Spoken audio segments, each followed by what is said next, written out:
All right, well, welcome aboard, everyone. We are going to be looking at our grade 4 curriculum and looking a little bit more from where we left off in June when we talked about September, October, sort of what we might start with. Um, Again, it wasn't prescribed in any way, shape, or form. We were just following the year plan. And for those who wanted to watch that or follow that, that's great. That's what we'll use for the PDs, but that's not to say that that was the only place to start. So we are going to look at what might November, December, beginning of January look like as well. And what are the pieces, because we are spiraling so much of our curriculum right now to get students at a place where they're ready to move forward. What are the pieces that we could be looking at as an extension of where we started? Okay.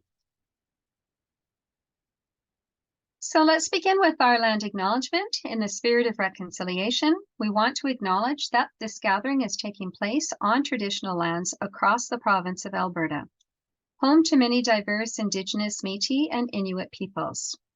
We acknowledge that this land is a traditional meeting ground, giving voice to its original peoples and the story of creation of this country in a way that history may have forgotten. Now, we have a lot to go through or talk about, and I would like to spend a little bit of time doing some work on manipulatives with you to unpack some of the concepts that you need to teach the students. I very much like today's session to be, what does the math look like visually? Like, what would students see to better understand what it is that we're trying to teach them? So in the opening piece here, I've put a hyperlink in. If you're unfamiliar with the Math Catcher series, it is in math through the Indigenous lens, and they are phenomenal short little stories, all math-based. And don't let the titles fool you. Don't think that they're elementary or too low level for students to handle. When you watch them, they're sometimes 2-3 minutes long. It's usually in a little bit of a story movie, and it tells the story, but then there's a math question within it. And they're good thinking questions for students just to prompt their mathematical knowledge, but also just to see how they can consolidate some of the things that they already know.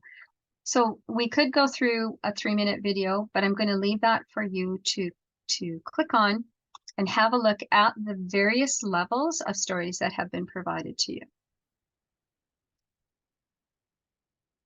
So what I'd like to do today is an extension of when we opened in June, we said our students may not have landed at our doorsteps with all the prerequisite knowledge. Yes, they did do the new K-3 last year, but that was their first year. So you may not have all of your grade 4s exactly where you were hoping they would be. So again, the ability to revisit and maybe scaffold the learning a little bit more intentionally would still be a sort of a reality for this year. So maybe not necessarily starting, if my outcome said 10,000, maybe my students aren't ready for 10,000. Maybe I need to start smaller and I'm going to do it in increments. Do I know 100 super well and they've mastered all of that from every angle of addition, subtraction, multiplication, division? They understand place value. They can read 3-digit numbers, because if they can do a 3-digit number, we can pretty much go into any kind of conversation about place value, because it'll come in 2 or 3-digit numbers, 1, 2, or 3-digit numbers. So again, that ability to master the 3-digit or the hundreds is important. But then too, as I'm incrementing numbers, I might then scaffold it to 100 to 1,000, and then I'm going from 1,000 to 5,000. Whatever is real for your students, that's kind of where you want to be, and that's where you want to start off with them. So there is no rush right off the bat to get exactly to that outcome, to start right at that outcome. If we really want them to see the math and understand the math, let's be intentional. Let's take a couple of steps back. We can go a little bit slower at the front to go a little bit further at the end. I'm going to go through some activities today, looking at maybe the math facts that they need to be working towards, because remember, in the new curriculum in grade 3, they will have mastered 10 by 10 in their math facts, and then they will be working on 12 by 12 with you as grade 4 goes on. So again, where are they at in the 10 by 10? Do we have a good sense that they're strong in that? And if not, you've probably been working on that all the way since the beginning of the year anyway already. I want to talk a little bit about how I might use Cuisenaire rods to even talk about different kinds of numbers. So we'll do a little bit of work on that this afternoon. So just a quick reminder, you have a numbered outcomes document. That is the one that we are using for now. Again, no requirement to use it. It's only been numbered for ease of reference and nothing more. Same order as we have on the new Learn Alberta site. The only difference is that we put a number in front of the learner outcome just to make it easy to reference. And in this case, we are going to be looking at a variety of different outcomes. It isn't about who's going to do one and done in 2 weeks and we walk away and do something different. So we're going to be doing a variety of them throughout the year. We're always going to be sort of spiraling back and going back over, or we're fitting things together where they fit together. Okay, that'll be the other piece. No worry, Lindsay, all good. Okay, so let's move on. I want to talk a little bit about the wording. I just want to remind everybody about that because that's an important piece. I know we talked about it in June, but I just want to quickly touch on that, and we won't be doing it again after this. But if I see the word include in my document, anything that comes after that word, if there's some suggested bullets in there, those are bullets that I need to make sure that I have included in my lesson plans. I don't have to do them all in one day, but at some point in my unit, for example, in 4 Algebra 1.1, we are talking about those 3 bullets that have to do with multiplication and addition and subtraction. And those 3 bullets must be included. It's not the only thing that you have to include. If you have best practices that have done very well with you in the past, you're not throwing all of those out, but those must be there. All right, so that I just want to clear those up, as opposed to at the bottom where we have the word such as, I have flexibility as a teacher. What's given to me in those bullets is just that, it's suggestive. And if I want to use all of them, great. And if I only want to use one of them and put my own 2 in, that's fine too, or 1 in or whatever. So you have flexibility in that wording of such as. And then lastly, if we have words, a lot less as we move into 4, 5, 6 than we had it saying in K1, 2, 3. But as you see words in brackets, those are the most proper and correct mathematical terms. But there may be the perception that that is a little bit too difficult for the children at your age level to use that term. And so they're written more for the teacher and parent. That said, some teachers have said, I'm still going to teach that to the student. I may not use it every day. I might use the more lay language that appears in front of it, but I want to teach them those words. And we're going to leave that decision completely up to you because you're going to know your students way better than we ever will. Reminder too that our competencies, our literacy and numeracy progressions are still part from our 2013 ministerial order to be embedded in our lessons. And every year, as I have students work with me, every year, every subject, they should be encountering those 8 competencies so that by the time they graduate, they really are strong in understanding them. They can describe themselves, their strengths, their weaknesses. They see where they fit. They would know which of those competencies would be applicable to different situations. So an important piece that we need to remember to include as we're doing our planning. We also talked a fair bit at the beginning in June about what a concept was.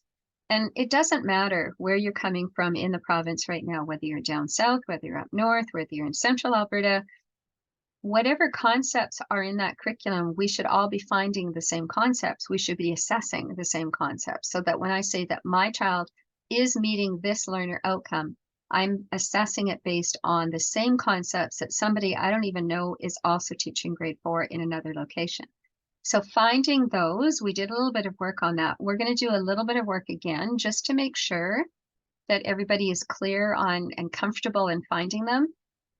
And just so that we're always working from the same page, we'll always have a little bit of a conversation about the concepts. So just a quick reminder, a concept is a way for me to look at information, a way for the student to look at information. It kind of helps me to focus on where I'm going to go. It's a noun, usually 1, 2 words, and it helps to really kind of give me the broad umbrella. If I think of an umbrella being opened up as a big concept and each of the rungs being sort of an offshoot of that concept by my grade, like specifically what I'm supposed to teach in my grade, then that's one way that I can kind of conceive what the overarching concept is. How do I break it down? Another analogy I can give you is if you think of the broad concept that covers K to 6 and that organizing idea as the flat, large side of a triangle, and we have it upside down. And as we get the guiding question, we start to narrow it down a little bit. The focus is already starting to look a little bit more narrow in my grade. And then how I'm really unpacking that concept, what are the sort of sub-concepts that live in my world for my grade would be my learner outcome will help to flesh that out. And so will the cusp. So then I start to get down to that point.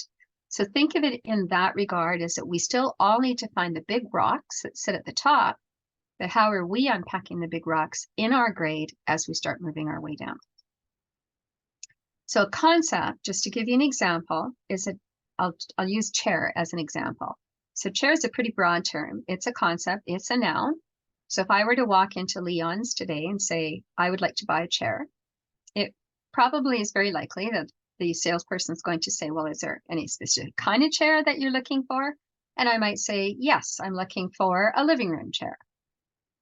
So he might say, okay, living room chairs, you want to take the center aisle, you want to walk all the way down the aisle, and when you get to the end, you're going to find all a variety of different chairs that would be very suitable for living room, which means I've already ruled out everything that was on my right and on my left that are maybe dressers and Chesterfields and all kinds of other furniture that had nothing to do with the chair, which is a furniture piece that I'm looking for. And I've also ruled out all the other chairs that are not of interest to me. I don't need a bar stool. I don't need an office one. That's not going to fit in my living room. So I'm starting to already very much focus in my grade. It's going to be a living room chair that we are looking for. Whereas in the other grade, maybe in grade 3, they were looking for one that they could have in the kitchen at a breakfast bar, or in another grade, it might be an office chair. So it's specific kind of concept. I've broken it down into what it is I'm looking for. But notice too that I've given you an example that is not a math example. And sometimes that's the best way for us to teach concepts or to teach skills to students is take it out of the math completely. Just teach it to me. And then once I understand what it is you're wanting from me, when we put it back into the math world and we start to connect the math terms, I'm not so busy trying to learn what the concept is because I already know the meaning of the concept. I'm now able to focus just on the math pieces that you want me to do. So it's not double whammies hitting the students all the time. And for some of our kids, that's really hard, right? When we're trying to teach them too many things at once, they get lost in the shuffle. And so if we can minimize what we want them to do at any one time, if I have little snippets of information already added into my repertoire, then it makes it a whole lot easier for me. And that would be true of your skills as well. Remember that you need to teach the skills to your students. So again, if I'm going to teach me a skill, don't try to teach me the skill, the meaning of the skill, and then the concept in math, and then any formula or something you want. All of this is coming at me at the same time. If I have one of them sort of behind me already, which is probably the skill would be easier, then I don't have to try and divide my attention as to where it's going to go. Okay, so in our concept or in our curriculum, then we're starting sort of very broad at the organizing idea at the top and working our way down in our grade to the learner outcome and the cusps that come below that learner outcome that really drills down into what we want it to do. So if I asked you to look at this picture, and this picture has 9 boxes in it, each one of those boxes has something different. And depending, I haven't said anything about what you're looking for. I've just simply said, just have a look at it.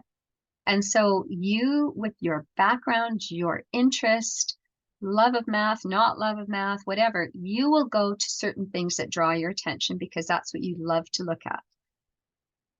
If I now say, could you go back and look at those same 9 boxes, but use the lens of representation when you go back and look at them again, most of you will go back and look at the diagrams that are on here because that's a representation, could be a model. Whereas if I said, look at the same 9 boxes through the lens of quantity, Most of you will rule out the pictures and go straight to either the equation part of it or just what is the quantity that was measured in each of the boxes. So that concept, as soon as we give you a concept, it helps to focus where we're going to go. And that's really important that we know that, because that's part of our planning then. That keeps us from diverting and getting off topic and going into different places, albeit very interesting, but maybe not where this particular group of cusps was going to go. So here is your N3. We're going to look at this one today. Students explain properties of prime and composite numbers using multiplication and division. So this is my cusp that comes with 4 and 3.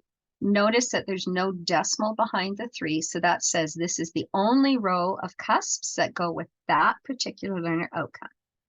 And then the question is, for you, what are your concepts that are living in here? And when I'm looking at concepts, I look at everything. Now, I've only given you the learner outcome and the cusp. If I had the organizing idea, the guiding question, I would look at all of it. But right now, let's just limit this. I'm only going to give you maybe 30 seconds. You don't have to put anything in the chat box. Just have a look at it, and just to make a mental note or jot it down, what would you identify as your concepts that live in this page that I'm showing you right now? So just give you a second to have a look at it.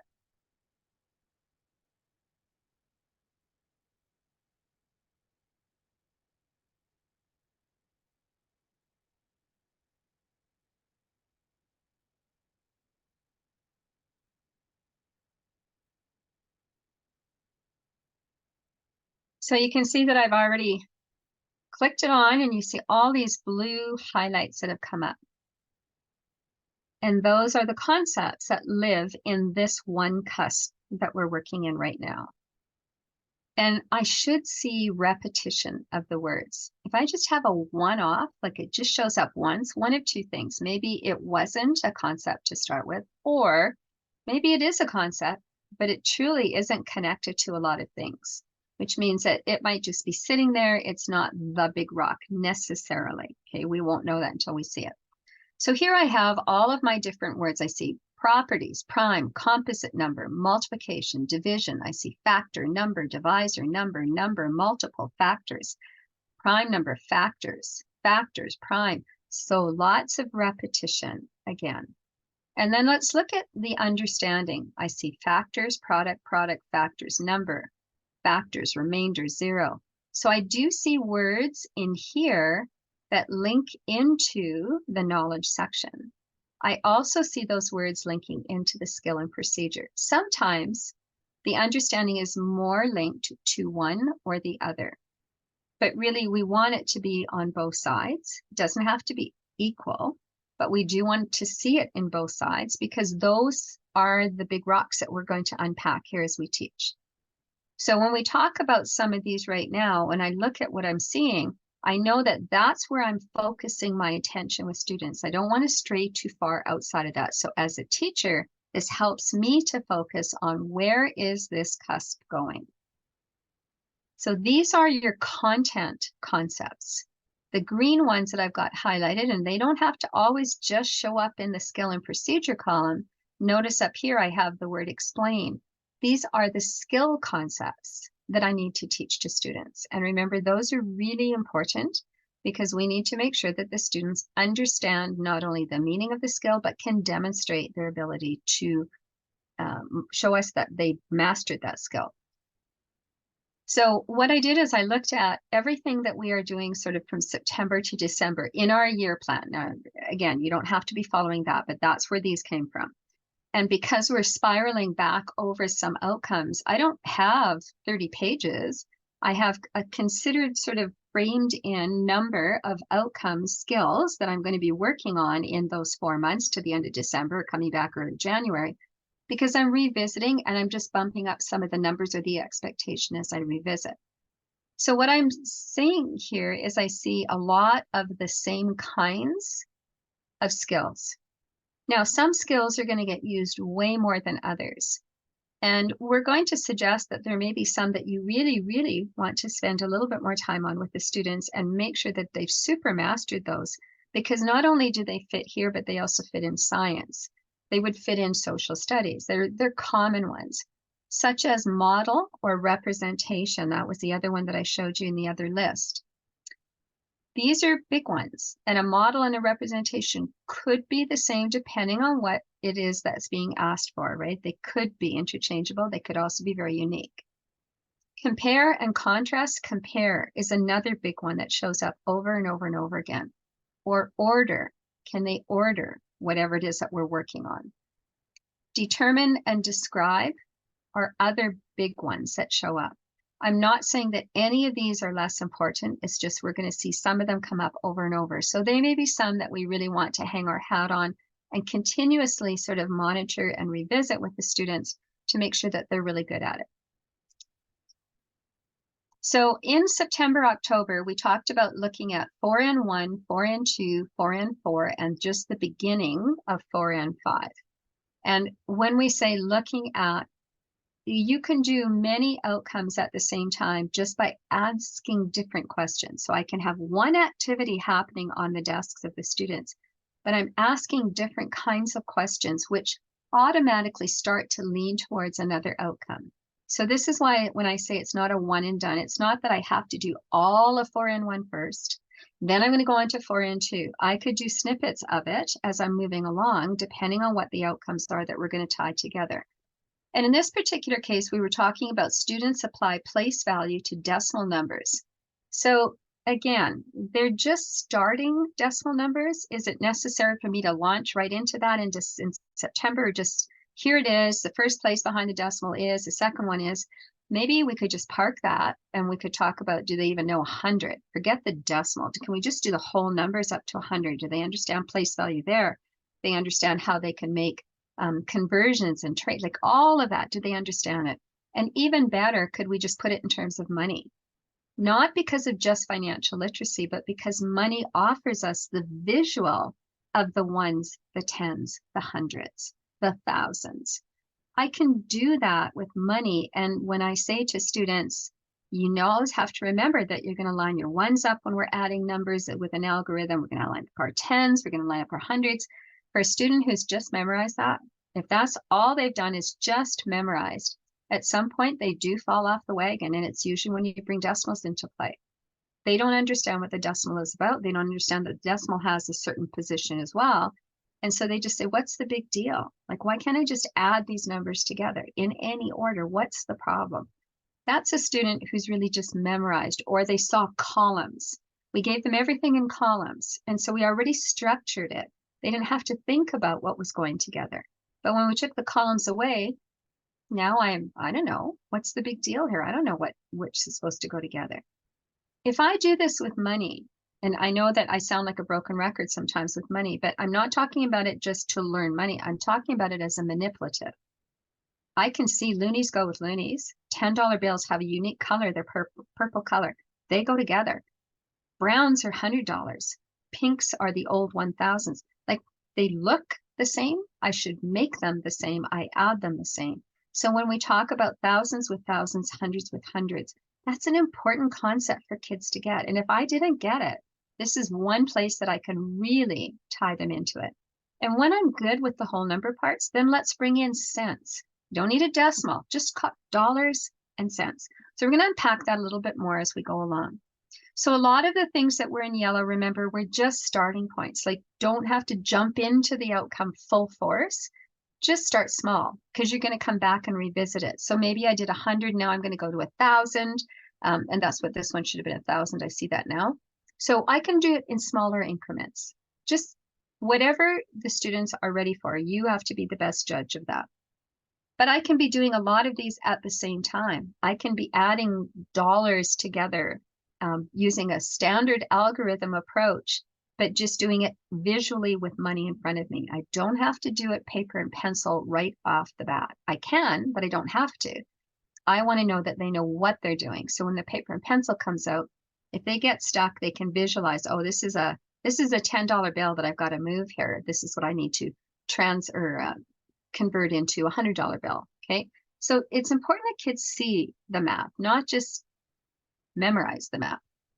We're also working on our math facts, right? And if I know my math facts, what ways can I demonstrate that to you? And if I don't know my math facts, what activities do we have that they could be learning their math facts while they're still meeting outcomes, right? I got to kind of keep going. I can't park myself in September and say they don't know any of this, so I stay here. No, can't do that either. We still need to move forward.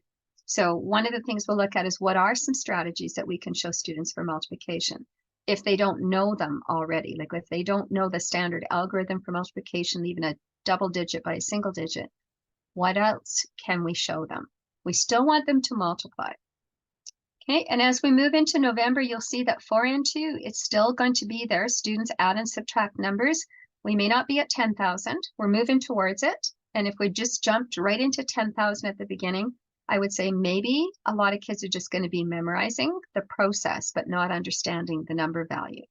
So no rush, take it in increments. When they're ready, bump them up. You make the judgment call there. We're looking at 4 and 3 in November coming up as well. So once we're still working through these, and notice none of them are all done. They're not all checked off. They're still yellow coming into this. So we're still moving around and coming back and revisiting. 4 and 3 talks about the properties of prime and composite numbers, which means I need to know what that is. So I'm going to go through a visual with you to show you how we could get students to tell us what a prime and composite is, rather than us giving them a definition and them just learning it and memorizing it, and it not necessarily going to mean something to them. We want them to see it, make it visual. We also have that starting down here, and I might even just do that if I'm doing factors. If I was learning my math facts, maybe I do some of the numbers down here even. So again, you'll see when we start to do it with the manipulatives, I'll put the link into the chat box. We'll go ahead and move through that. We're also in September looking at 5 and 2, just starting it off. Students apply equivalence to the interpretation of fractions. And by that, I'm saying maybe make this very small. I don't need to jump into fractions if I don't even know whole numbers yet. If I haven't done dollars and cents, if I don't know cents, then it would be better for me to get a handle on that. And then I can bring out the fractions. So we're even saying we might even do that a little bit more when we come back after Christmas, is when we'd really launch into the fractions in a big way. We also have sort of measurement coming into play here. And again, you're not doing the whole thing. It even says you might want to suggest doing some of this with 4 and 4, which is doing my math facts again. Area, I don't have to go length times width. I'm not looking for that right off the bat. But if I don't know my math facts, I might be able to roll 2 dice, and I don't know what 2 and a 3 is. I rolled it. I don't know what 2 times 3 is. But I probably, on a grid paper, can draw 2 wide and 3 up, which means I can make a rectangle. I've made an array. If worst case scenario, I don't know anything, I'm going to go 2 times 3, and I can count the number of squares that are in there and get 6. And I guarantee you, I won't be rolling that every time and counting every time. At some point, you will hear them say, I just rolled that. I know what that is. It's 6. Just by playing a simple game like that means I'm also working on my math facts. We could do the same with coins. I want to also remind you that the bullets that you're seeing in our year plan, these are your understandings. You still need to have your document, which has your knowledge and your skill and procedures out so that you're looking at it. But these are the understandings. Our goal in that outcome, these are our understandings that we're going to move through. So these alone don't just tell me what I'm going to be teaching, but they're kind of our highlights of what we were looking at.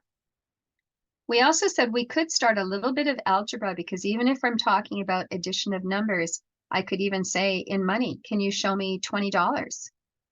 They could pull out a $20 bill. Can you show me 2 numbers, 2 values that would make a $20 bill? Can you show me another different way to come up with $20? Can you show me $100? So those are different combinations, just basic things in algebra that we can start with. Simple expressions of equivalent numbers, different arrangements of them, composing, decomposing. Okay. And then as we move forward, we also had talked about in June that a lot of the teachers in the pilot group had said, could you just make time sort of one of those things that would happen all year, and we would use it at teachable moments and apply it. So when we're doing fractions, we'll bring it in. When we're just standing in line to go somewhere, we could even look up and do some skip counting practice. So are they aware of the 5-minute intervals, 10-minute intervals? 15-minute intervals. When we do fractions after Christmas, I'm going to bring a foldable for you, and we'll do time, but we'll do it with a foldable that also brings the fraction into it. So just a visual, again, a little bit easier for kids to see the math if I'm showing you a visual. But you're talking about duration in grade 4, and there's lots of little bits and pieces that we can do with duration. Okay, in December, we're still moving with 4N2, we're still moving with 4N4. We're just continuing to move forward. So you're revisiting, and one of the challenges that we found was people were saying, as I come back and do the same thing, I'm kind of doing it the same way. And I think the kids are going to get tired if they keep seeing the same things. So that will be kind of the pieces I will bring to you after Christmas is we're going to be revisiting, but here's a new activity that we could throw in the mix to say, they don't need to know which outcome they're revisiting. You know that as the teacher, but they don't. So we just bring in a new activity that they can work on. It's a revisit of the same outcome, higher number or target goal, whatever it is that you're working on, but just a new approach, right? So we'll look at some of those as well. Okay, so I'm going to skip forward here. And one of the things I want to just quickly say is that if you're doing a lot of hands-on, so much of what we just talked about, I don't need paper and pencil for, and yet I could meet every one of those outcomes. So if I'm not using a lot of paper and pencil, then what am I doing for assessment? And that's one of the questions we get asked a lot is, how do I assess this? So then the question is, what are you listening for? What are you looking for? What was your goal for that class? So what will it sound like when you say, oh, they got it. No, not quite, or definitely not there at all, like they've missed the boat. What are you listening for? And that's something that you need to be ready for at the beginning before you get started. And it could be a simple checklist of 5 students at a time where you're kind of evaluating them on whatever they are working on at that point. So yes, they've got it. You can't do all 30 students in one shot, but we can do little bits. All right. No worries, Rhonda. So let's have a look at what we might be doing. What are some possibilities of things that I could tie together? So let's start with kind of our first activity. And what I'm going to show you is also what I've done is I built everything into your slide deck that's a link. So once you get the slide deck today, you would be able to just go in and click on whatever you need to download. So one of the things I'm so strong on is that visual of money, because money teaches place value. It teaches decimal numbers without them even knowing that that's what they're doing. And it isn't important for them to memorize. I want them to understand. So one of the symbols that you're going to see here is this dollars and cents. I'll bring it up on the next screen. The link to this is right here, and there's about 7 or 8 strips like this on one sheet of paper. So you can simply cut them apart and go from there. There's a place value line in here as well, which talks a little bit about how do we help students understand place value. And I'm not saying that they don't understand it, but a lot of them get lost. When you write words on the board, you say 400,650, and you say write that in number form, they get lost. And so in this slide deck here, we look at it from the perspective of sort of a house. Each house has a different name. Each house has a 3-digit number, hence that mastery to 100, right? If I can read any 3-digit number, I can go visit any house. I just need to know what house I'm in. And once I go visit the house, I just read that 3-digit number, 2-digit number, 1-digit number, whatever it is, but I know what house I'm in. There's a little bit of a story that goes with that. We won't have time with it, but there is a story. If any of you would like it, just send me an email and I'll be glad to share that with you. But it's one that I share with students about, you know, we built our house and the neighbors come over and then this happens and this happens and all the kids play together. So it's a way of them just consolidating. Oh, so this is a number way that I can start to pull some of those big words, those long sentences apart, or the other way around. When I give you a number, can you write it out for me? So this is just a quick slide deck which gives you that. These might be an example of what I'm talking about. 6,429, 9,504, right? When they have the zeros in there, that's where the zero placeholders, they get lost in some of that. But once they hear the story, for some reason, that seems to resonate with them. It's a silly little story, but it works. So that's one that you have access to as well. All right, so we're going to look a little bit at this one here. I'm going to come back to this planning resource in just a moment. If you don't have the Money app, if you haven't been part of us with us in June, click on this realistic one here, and what you'll get is Money. It looks very authentic. And you can share that with the students. It's a free app. And if you don't have any money in the classroom, that would give you a starting point, at least for working with addition, subtraction, those types of things. So if this is my houses for place value, this is kind of where I'm going to start in terms of just dollars and cents. So these strips, we just give each student a strip. We ask them to bring out money, and I have 2 sets of money bags. I have one where they are learning the money. Like, I've never seen it before. I don't know a dime from a nickel, right? We have to go through that piece first. But then I want a base 10 system, like my base 10 blocks. If I were to trade money for base 10 blocks for the first part of my teaching, and then bring the base 10 blocks back in again, the kids who see those base 10 blocks as plastic pieces of something abstract, I don't even know what they are, will automatically translate the rods into a $10 bill. They convert it themselves into something that's real. So this is where I'm saying, let's make math real. Let's make it something tangible. So if I were to use loonies here, $10 bills, $100 bill, $1,000 bills, and I have shared those sample $1,000 sheets that you can just print off. Now I can take kids to 10,000. I can do all kinds of things, but maybe I just deal with the whole numbers first. And it might be as simple as I just call out, show me $22, show me $37.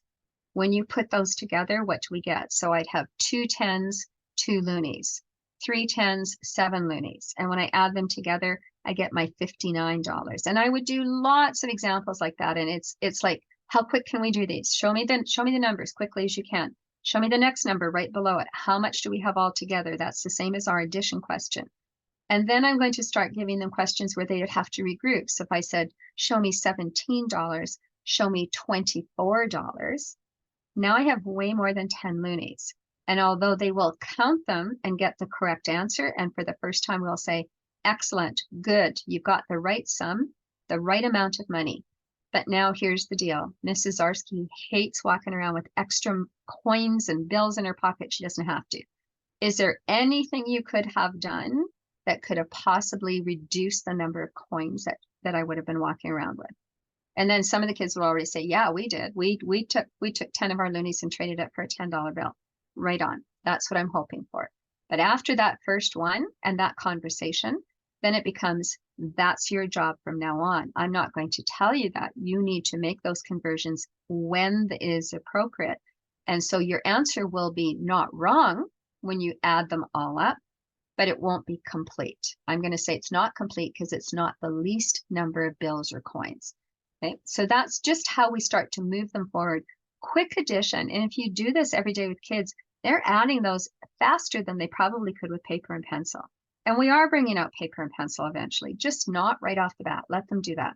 When they're super, when they're great, and you're confident they're good with the dollars, then let's do dollars and cents. And it doesn't have to be a decimal, just dollars and cents. How many cents do I need to get to $1? 100. How many dimes would that be? 10. How many pennies would that be? 100. So all of that conversation, just trading. I also then don't have to change the rules like you do with base 10 blocks when you do decimals. That was my pet peeve as a teacher, is I hated to come in and say, okay, we're going to do decimals now. And now here's the rule change. The flat is a 1, the rod is a 10.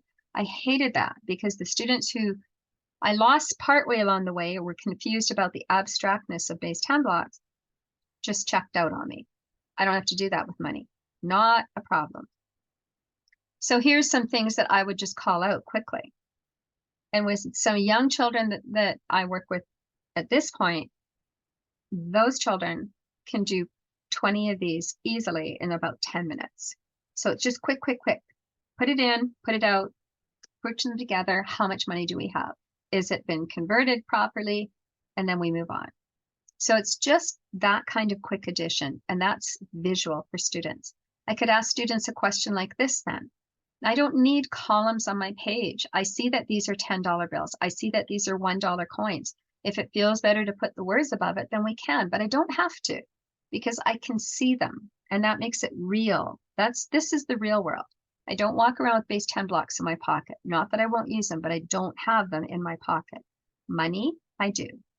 So in this case, what number is this? 36. What digit is in the tens position? Well, we had written 36, so 3 is in the tens position. How many tens in the number? Well, I can see it, 1, 2, 3. Okay, great. How many ones in the number? So when the students say 6, we say, I want you to think about what my question is. 6 is in the ones position, but how many ones are in the number? If we went to the bank and the bank said, I am so sorry, but the only thing we have left in the bank is loonies, how many loonies will you have to give me $36? Oh, 36. Yeah, there you go.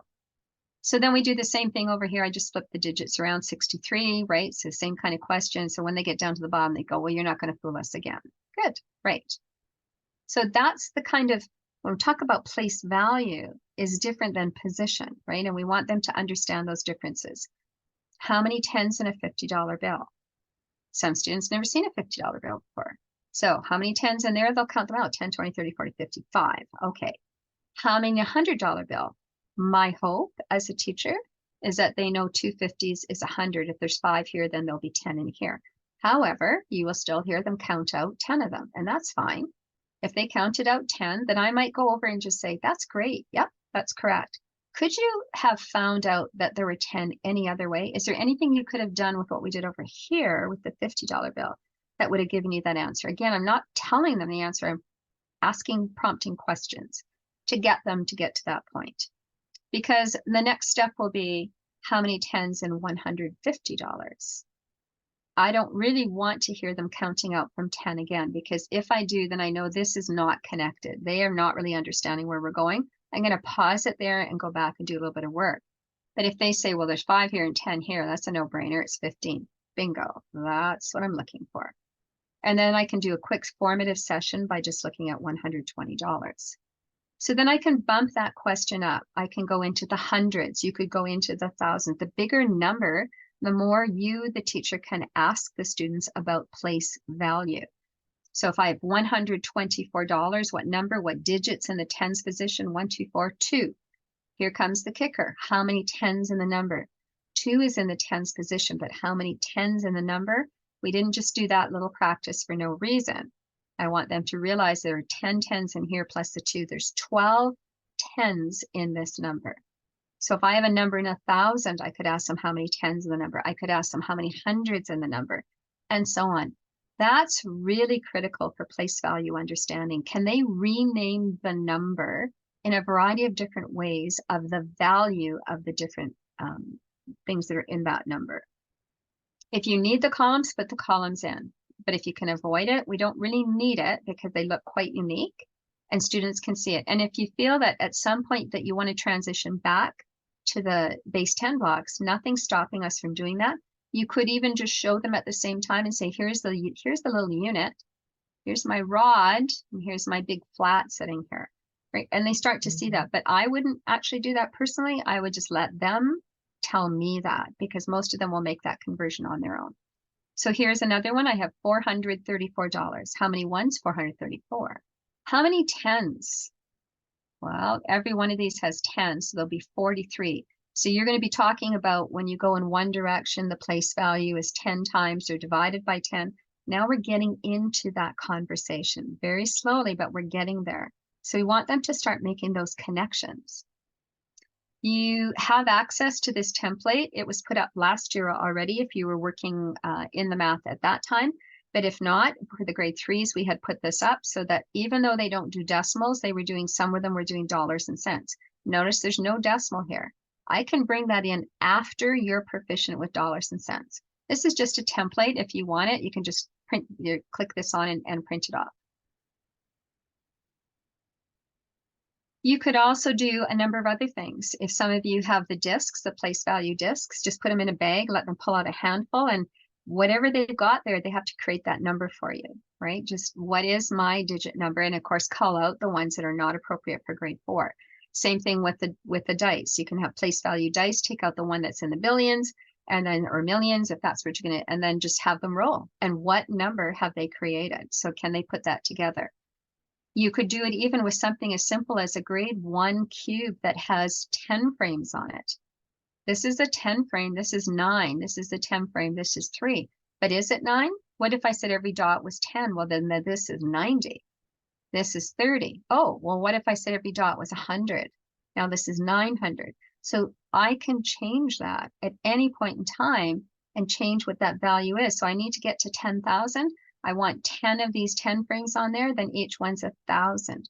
So there's another way for me to get at it. Every dot's 100. So now every 10 frame is going to give me that 1,000 value. So you just tool up wherever you need to be with them. You could even say that these are 1,000 and these are 100. Roll them. What do you got? Right? They can be really creative. What number? We want students to be able to order numbers. We want them to see it. And sometimes when we say, can you give me a number between 1 and 2? And we've been working on decimals forever. And the only one that they ever give you is 1.5. And you think, well, can you come up with a different one? Can you come up with one to the hundreds? And they go, nope, I don't know. I don't know what's between 1.1 and 1.2. A lot of students won't be able to do that. However, if you've been doing money with them all along and you say, can you tell me something that's between $1.10 and $1.20? All of a sudden, the context is real. No longer just a number on a line. Between 10 cents and 20 cents? Yeah, 11, 12, 13, 14, 15. Yeah, okay, how would you write those? So now I have a context for it.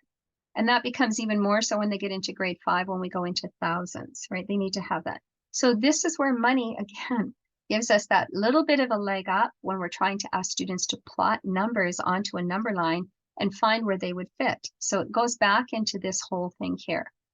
They're going to go into tenths and hundredths when they get into money, decimal, but I'm not going to tell them that the first place behind the decimal is tenths. I'm going to ask them to tell me eventually when we do that after Christmas and get fractions. What are the dimes again? How are you going to write a dime? What is the dime? How many dimes do we need for $1? They're going to tell us that they're tenths. We're not going to tell them that because they should be able to come to that conclusion on their own. They're not doing thousands in grade 4. There is a game here, and I'm not going to go through it, but again, as a grade 4, you might want to cut off the last column. However, if you have some high flyers and you want to just challenge them a bit, maybe you want to leave that column in for that group. And what they're doing is creating numbers by just throwing these into a bag. But there's a game here. You just click that on, and you can use that as a possibility. So then when we look at 4 and 2, it also goes into not just adding like the numbers with money, but what strategies do students have for addition in your class? So if the standard algorithm, which is what we are going to be working with, not the only thing, but it is definitely part of our curriculum, so we're working on that. But what if I tank on that? Like I have no idea how that one works. I think better in groups of 10. I see better when I see $10 bills. I don't get it in another way. So what other strategies do they have? So what you have here, this link is it's just handwritten. It was something that I was doing with students already. So I just scanned it in here because I was working with a group of teachers and they said, well, why don't you just include this? Because that would be great. So these are just some strategies. I'm not saying these are the end all be all, but these are some different ways that we can approach estimating approximately, do I have enough money in my pocket? Approximately how much is 24 and 32? Well, some students will just go 20 and 30, do the front end estimation kind. Some will only do one of them. It's just because if I have a 0 in one of them, 0 is easy to add to anything. So no brainer for that. So they'll just round one of them to a 0. Any one of those is fine as an estimate. What we need them to know is, are they all lower or some of them higher? In other words, if this is lower, you know that the actual cost is going to be more. So I have to make sure that I don't run out of money. So these are just strategies that you'll find on this sheet here. If you like, the students like to do a number line, then give them a number line. And they should be flexible enough for the number line to be unnumbered so they can start anywhere and start doing their addition from that number. There's lots of other ones. Here's the traditional one, but remember when we do the traditional algorithm, it's important that we don't just say 4 plus 8 is 12. We're going to write the 2 and carry a 1. Carry a 1 what? Name it. Name that we're carrying a 10, or name that we're carrying 1/100. Like, so that they can picture that money that I am transferring and converting. We need to name it rather than just say carry a 1, carry a 2, carry a 3. So what you see here are just some sample activities that you could use if you're looking for some other ways.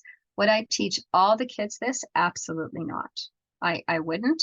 I would be looking at my students who are struggling and are not getting it. Why aren't they getting it? I'm not sure, but I need to find one that does work for them. The other thing that I would say is, what our students who do the traditional algorithm, what would they use on a test to double check their work? So if they used one way to do the question on the test and they have time left over it and they're going to double check it, would they have another strategy they could use that would be their test just to check that they got it right? So that's what's on this page. There's just some samples on here. They're worked out for what we were doing with students. This is a favorite one. This is that counting up one. This is the old-fashioned, if the cash registers didn't tell cashiers today how much money to give back, what would you have done? You would count up to the nearest 5 or 10, and then you would get your coins to a quarter or whatever it was to the dollar, and you would be making your change. And that's exactly what that count up is. And they love it because they just have to add up the middle and they get their answer. Lots of students love this one because it's easy for them to see. Again, I'm not saying one is better than another. Just pick whatever works for you. So that's linked in here as well. Whoops, sorry. So when we go into this 4 and 3, this is the one I want to spend just a little bit of time on. This is the one that talked about the factor of a number is a divisor of that number. A number is a multiple of any other factor. So first of all, I need to know what a factor is. I need to know that 2 times 3 equals 6. 2 and 3 are factors of that number. But again, if I say that to you, that's all words. If I'm not a math kid, it doesn't mean anything to me at all. So what I'm going to suggest we do is just something as simple as a Cuisenaire rod. I'm going to throw this into the chat box for those of you who have a device. Oops. I'm going to try that again. I screwed that one up on my own. Okay, and this is just one version of Cuisenaire rods that are manipulative for free on the website. I like it because it doesn't have any numbers or letters on it, and it also has lots of supports for teachers if you're looking for some activities. So remember what our goal was. Our goal was to figure out what a prime and a composite number was. But my goal is also do your kids who don't know their math facts, do they even know what a math fact is? Like, do they even know what it looks like? And for most of our students, we have never shown them their math facts. We have simply said, here they are, let's learn them. We've done them for arrays, and that's a great way for us to do it. So let's try another approach. Arrays are perfect, but let's try another one. What if they didn't get the arrays? All right, so if you've never worked with a Cuisenaire rod before, that's even better. We're not putting any numbers. All I need is the colors. And you notice that as I'm going, the colors, each color is getting a little bit different in size. I want you to grab the longest one that you have, which happens to be an orange one. And on your orange one, I would like you to build. You can start wherever you want. And if you're not familiar with these, if you need more of them, just keep clicking these on and more of these will stack on. So you can just keep grabbing from them. And then what I would like you to do is fill up the orange with one color, okay? And there's more than one color possibility, but you're not allowed to mix and match colors. So for example, I'll start the first one off. I'm going to go with 2 yellows because I know 2 yellows fit on an orange one. What other color can you go all the way across? No holes, no gaps, nothing. So go ahead and build that. I'm going to build mine as well while you're doing that. And this is what we'd want students to do with Cuisenaire rods that are in your school, or give them this, and they can do it on a Chromebook.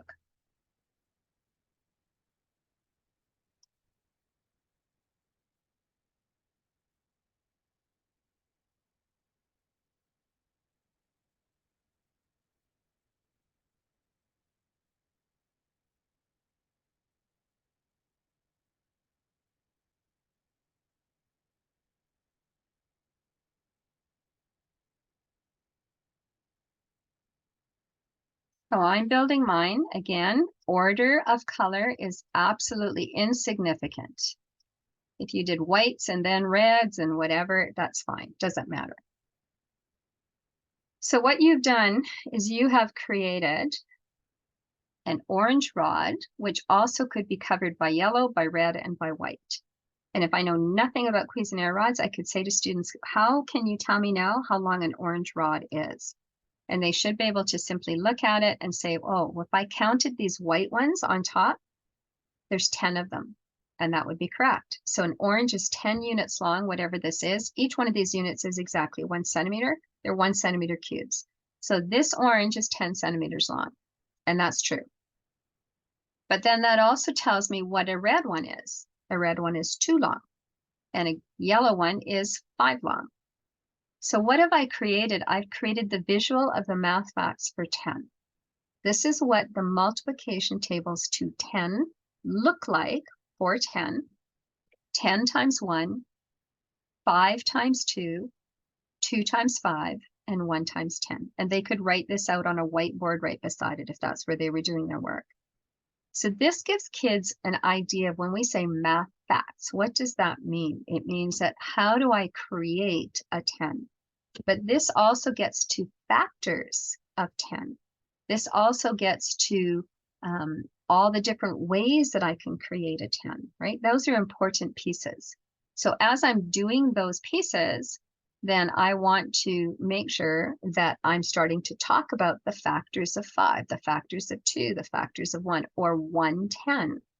So then I would have students do exactly the same thing. I'd say, can you grab the dark green one? And can you find any rows, same idea, that fit on top of the dark green? Okay, and I'll give you just a second while I'm doing the same thing, just to go ahead and find whatever you can that fits on top of a dark green.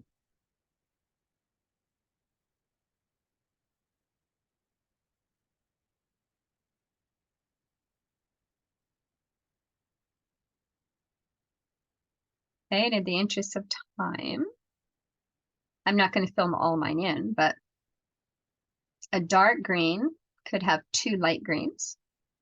It could have 3 reds. It could have 6 whites. So now I know that the green is 6 long. So what have I learned? 6 times 1, 3 times 2, 2 times 3, or 1 times 6. This is what 6 looks like. So now let's go one step further. If you could grab the black one and grab the light green one and do the same thing. What rows can you build on top of the black, and what rows can you build on top of the light green?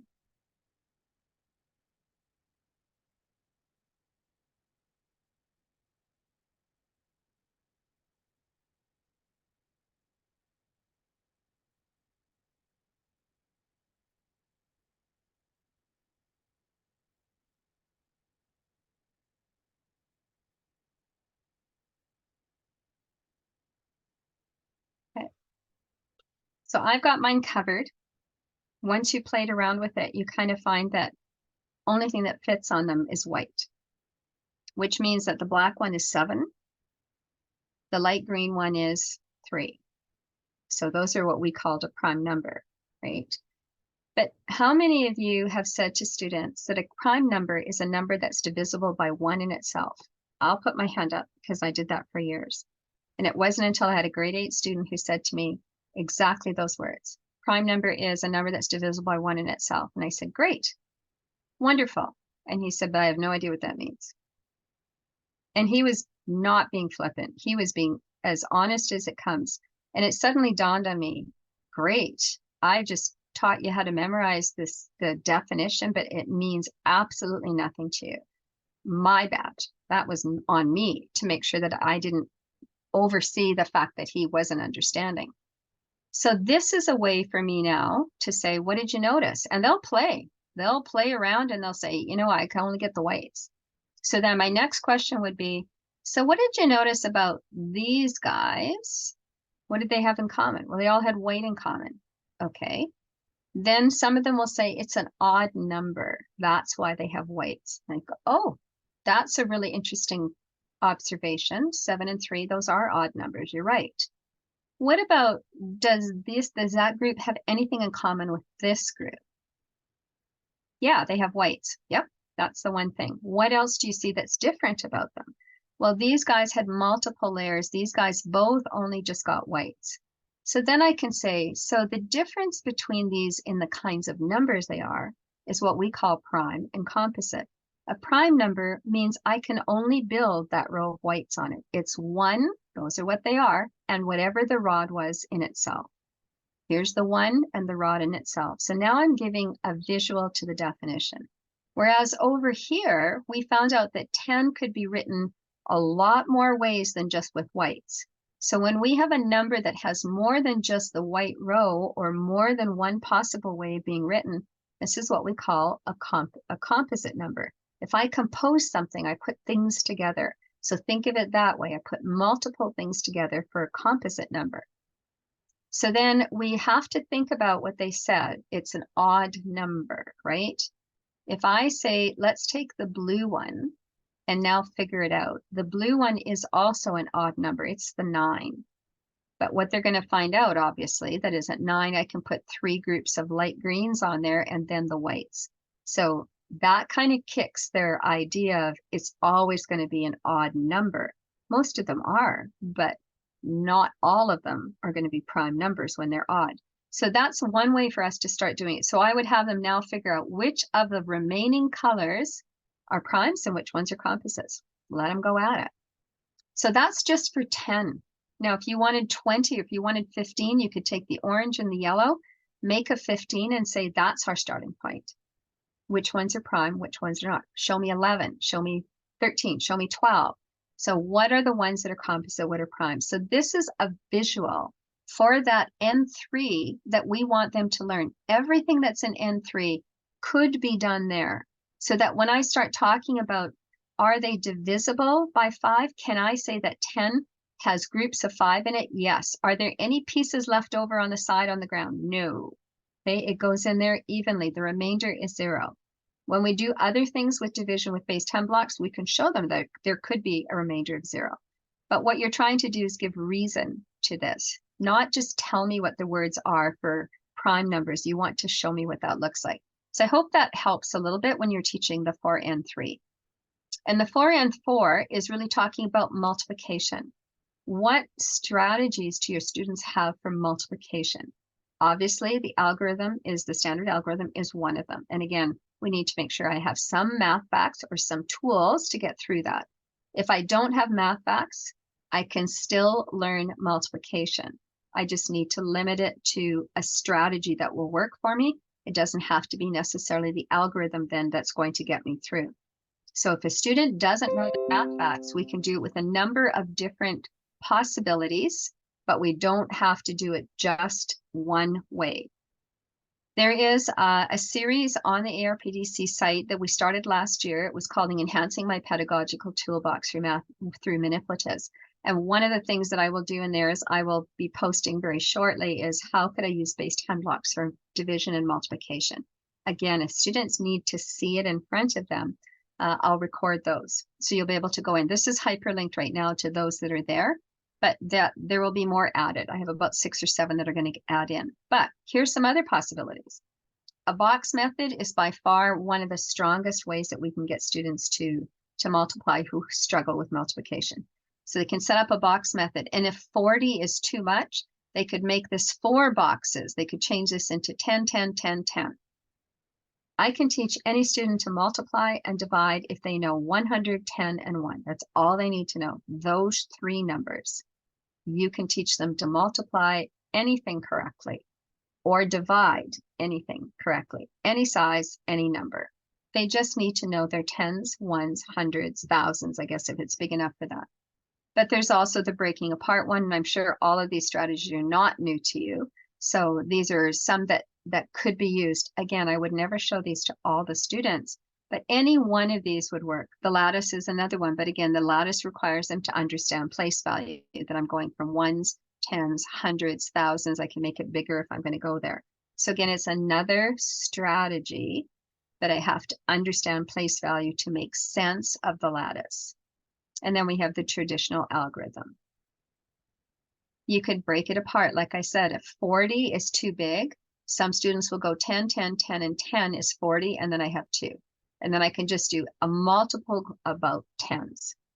And it looks super tedious, but it isn't. For a student who can only do the 10s, that makes it really quick for them. All the numbers end in 0. No regrouping. They love that part of it. They just have to look at their 10s and keep track of those. So again, it's a possible way to go. I'm not saying it's the only way. And then students apply equivalence to the interpretation of fractions. So this might be something you want to park a little bit until Christmas. If you feel that they're ready, go for it. But what I would do is revisit unit fractions, because they talked about that in grade 3. So what's a unit fraction? And I'd be inclined to maybe use the money and do dimes and pennies with that and use those as your unit fractions, so that we can start to find commonalities that they can see readily available, can put it in their pocket, and they can see how that fraction works. And that's what this is showing you in here. When we put fractions onto a number line and we put it in terms, instead of just saying 1 to 100, we change it to cents. I put a dime under each one, then each one of these dimes is a representation of a unit fraction. This is the first 1 out of 10. And I'm not talking about numerator, denominator, I'm just saying it's a relationship of number of dimes out of the possible that we have. So this is the first out of 10, the second out of 10, the third out of 10, the fourth out of 10. And we put that into the context of the unit fraction and how I increment each one of these by the same unit fraction to get where I'm going. So that's kind of that conversation that you would want to have with the students. Okay, in here, we also have students represent and apply equality in multiple ways, and what they're getting at here is the order of operations. So again, you need to feel confident that they're good to go with just basic addition. Can they do some regrouping if it was in brackets? Do they understand brackets? If they haven't done a lot, or you're not feeling comfortable that they have done a lot, this Math Antics is a great little video. And I'm not sure that I would watch the whole thing right off the bat. I would stop it at 210 because it gets into the parentheses and the whole bit. But what it does at the beginning to talk about what is order of operations and who really cares, why would we do it? This is a phenomenal, and the kids chuckle when they watch it, but it's a great explanation. And it just takes it a little bit different out of the classroom. It's not us explaining it to them. It's modeling. It represents for them what it means. So I throw that one in there for you to consider if that's one that you might want. This is how close to 100. Again, not probably new to a lot of you.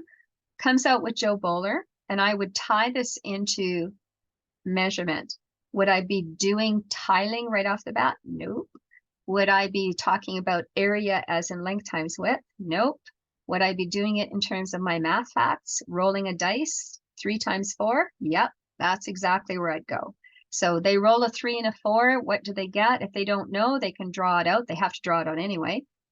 I have them write in here 3 times 4 equals whatever it is that they rolled, and then they can put their answer down here. And the object of the game is if I'm playing against Carla and I'm red and she's blue, she makes hers and she colors them in blue, writes the equation in there so that you're starting to memorize them as well. And then at the end, when neither one of us can roll and put anything else in, after 3 rolls, if we can't move anymore, then basically we count up who covered most of the paper. And whoever covered most of the paper wins. Just a quick, easy, fun game for them. You can do this on ledger size paper. Like if you want to give them a little bit of time, they start the game, come back to the game with a partner. If you want them to finish it in short order, then just make it a 10 by 10. That really limits down what they're able to do. This is a great activity though, and it's a great one for them to learn their math facts at the same time. Okay, so this is the one that talks a little bit about fractions. I'm saying you might want to leave it till after Christmas. You call it, you know where your students are at and what they're better to able to do.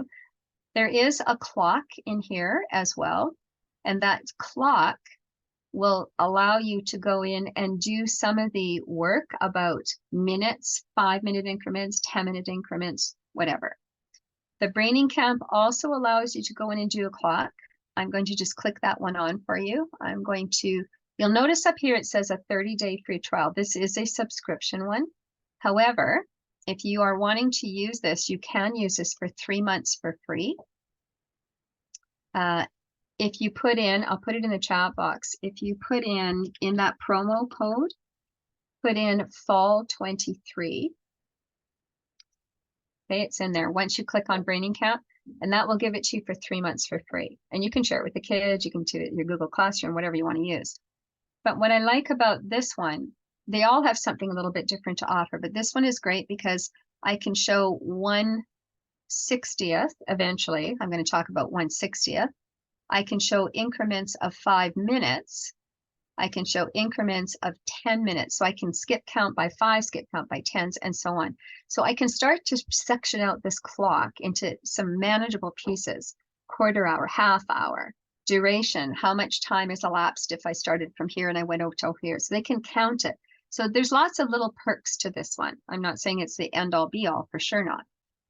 And then there is another one down at the bottom here, Mathagon. There is no sign up for that, but when you go to the clocks, you have choices between 3 different clocks. One of them is live time. You can see it. So we're going to have to hustle here because we're almost done.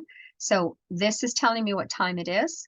This one allows me to grab and just see where I'm at for, if I wanted to see and show students, for every minute that I move, watch that second hand, how fast it's going around, right? It goes around one complete circle for every move that I make. And this one again allows me to set the hour to whatever I want. So this one has some advantages too that I really like and that other ones don't.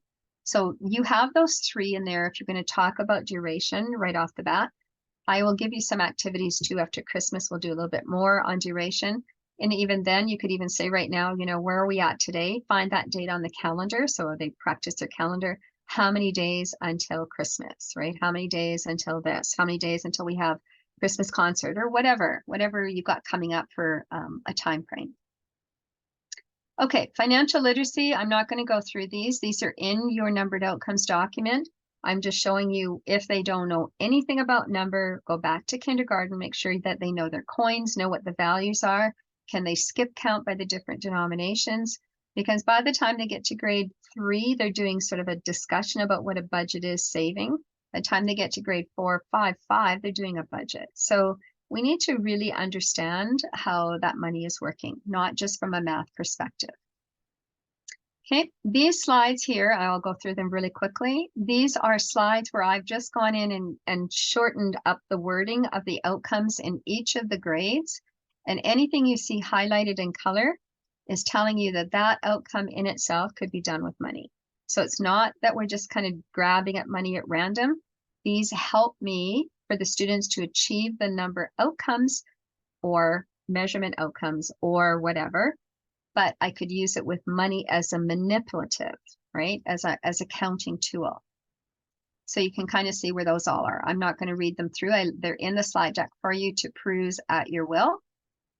There is a number of slides here I've included. If you've never shown kids how money gets made, they're fascinated by money. So how does Canadian money get made? And there are some tricks to our polymer money where they have those windows. If you're not familiar with them, you need to watch a couple of these because they show you what's inside that window. I never knew that there was actually something in there. Below that, you see a number of different ones. We covered a little bit of this in the opening in June. I'm not going to come through these again, but we will bring these back again when we talk about unit fractions. But I can also teach visuals for math facts. What's a 2 by 2? I can see 4. What's a 3 by 2? I can see 3 and 3 is 6. What's a 4 by 2? I can see 4 and 4 is 8, right? So I can make some of this math facts I'm stuck on very visual. I could change it to a 5 by 5. And then I can change it to a 10 by 10.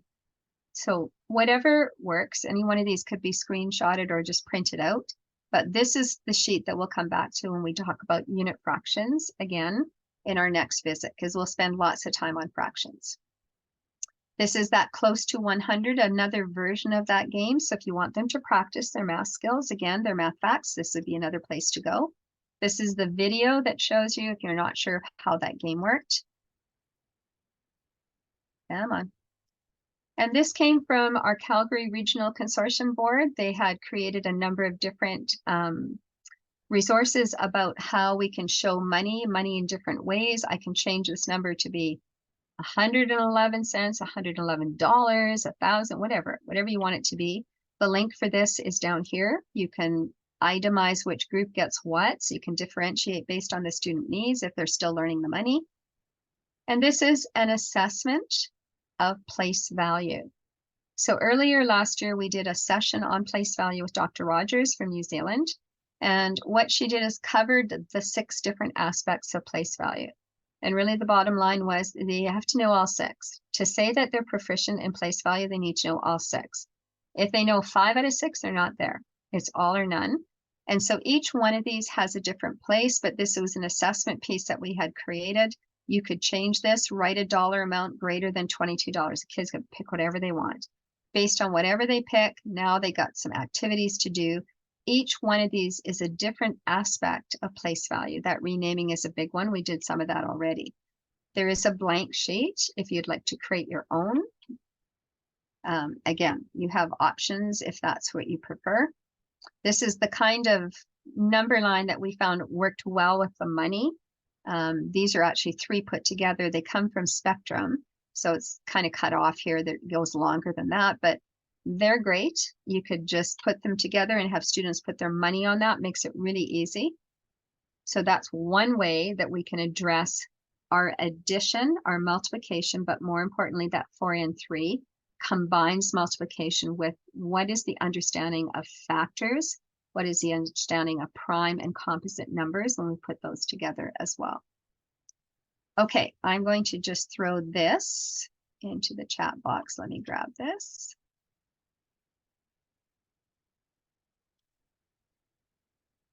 So you can grab it from here.